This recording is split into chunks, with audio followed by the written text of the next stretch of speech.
Hey, what up, everybody? This is Steve Breach coming to you, and I'm sure if you're like me or like anybody else out there, you're asking yourself, hey, when the hell is CM Punk coming back to WWE?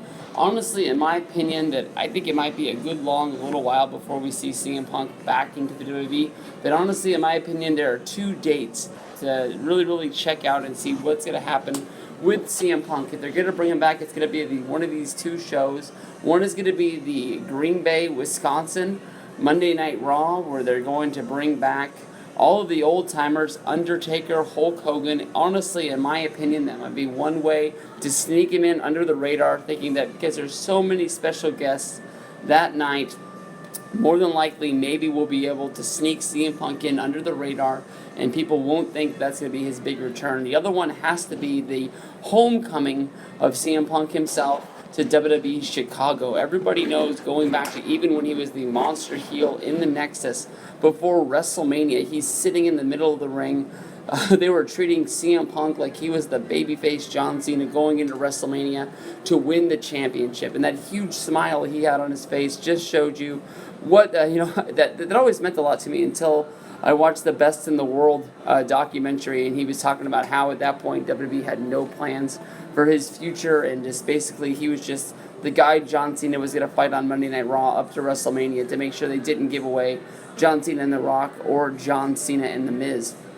And you just see how much the fans got behind him. Punk had a huge smile, just basically saying, Vince McMahon, look at everything you're about to lose with me. Of course, Money in the Bank. Vince McMahon would finally realize what he had in him and put everything behind him. But honestly, what I'm looking for when Punk comes back is CM Punk has to come back as that monster heel. He has to come back and just say, fuck the fans. If he comes back and he's trying to blow kisses everybody that he walked out on, it's just, basically going to be horrible. Honestly, in my opinion, Daniel Bryan deserves to be in the WrestleMania main event, but they have to just add him to Randy Orton and Batista and just act like nothing's a big deal. Like, oh, at least he's in the main event for you guys and we're giving you what you want. That's just stupid and dumb. Even if Batista was turned heel during that match and Bryan was to lose that way and maybe Batista got the strap and he was the heel, maybe that'd be something. But for me, CM Punk comes back and just says, look at me, I'm the guy that was in the Rumble. I was the guy that was actually wrestling, and you guys didn't give a damn about me. You were cheering for a guy who didn't even have a shot to be in the match, who lost his match at the Royal Rumble. Nobody is giving any consideration to how many, I was number one in the Rumble, and I made it all the way to the Final Four, and nobody cared.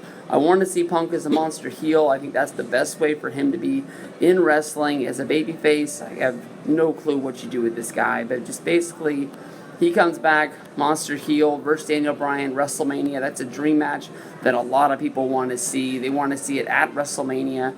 I'm sure there's a lot of people out there who had this dream for a long time who never thought it would come to, and here we go. CM Punk, when you coming back, brother?